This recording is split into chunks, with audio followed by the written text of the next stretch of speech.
Assalamualaikum warahmatullahi wabarakatuh. Pada video presentasi kali ini, saya dan rekan-rekan saya akan membahas mengenai dinding penahan tanah atau yang biasa disebut dengan DPT yang berada di belakang gedung Fakultas Ilmu Agama Islam Universitas Islam Indonesia.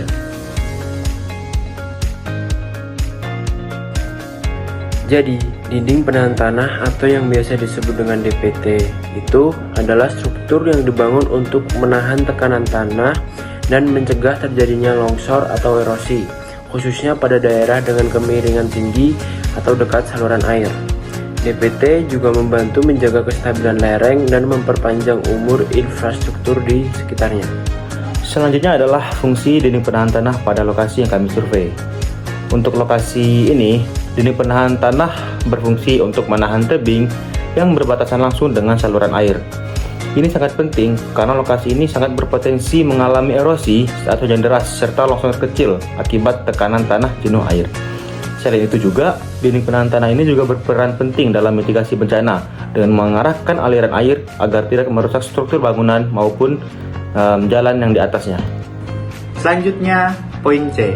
Secara visual, struktur ini menggunakan pasangan batu kali dengan plesteran mortar. Terlihat beberapa pipa drainase atau weep hole yang berfungsi untuk mengurangi tekanan air dari balik dinding. Namun, terdapat beberapa catatan penting, seperti adanya pohon besar yang terlalu dekat dengan tebing, yang berpotensi mengganggu struktur dalam jangka panjang.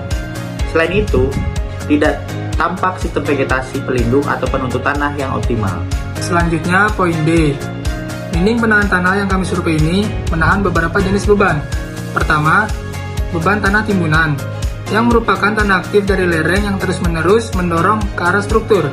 Kedua, beban air, terutama dari curah hujan yang tinggi, dapat menyebabkan kenaikan muka air tanah, sehingga tanah tersebut menjadi jenuh, yang mengakibatkan semakin besarnya tekanan tanah lateral terhadap dinding penahan tanah tersebut.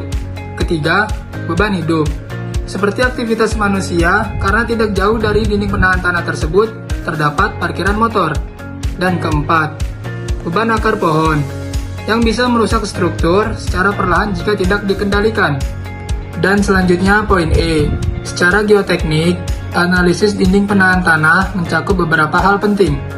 Pertama, analisis stabilitas lereng, untuk memastikan sudut kemiringan aman. Kedua, tekanan tanah lateral, yaitu gaya dorong dari tanah ke struktur. Ketiga, perhitungan sistem drainase, agar tidak terjadi penumpukan air di balik dinding. Keempat, analisis daya dukung pondasi, agar struktur tidak amblas.